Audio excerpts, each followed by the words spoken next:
আল্লাহর সাথে কাউকে শরীক করবেন না, শিরক করবেন না। শিরকে জালি, মানুষ প্রকাশ্যে আল্লাহর সাথে শিরক করে। শিরকের গুনাহ তওবা ছাড়া আল্লাহ পাক কখনোই ক্ষমা করেন না। ইন্না শিরকা লা জুলমুন আযীম, নিশ্চয়ই শিরক হচ্ছে সবচেয়ে বড় কবিরা গুনাহ, সবচেয়ে মারাত্মক গুনাহ হচ্ছে শিরক।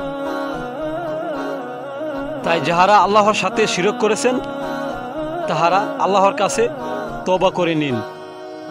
যদি আল্লাহর সাথে শিরক করা ছাড়া মুসলমান হয়ে যদি ঈমান নিয়ে মরতে পারা যায়, তবে আল্লাহ পাক তার বান্দাকে, যদি তার দয়া হয়ে যায়, তিনি তার বান্দাকে জান্নাত দান করবেন।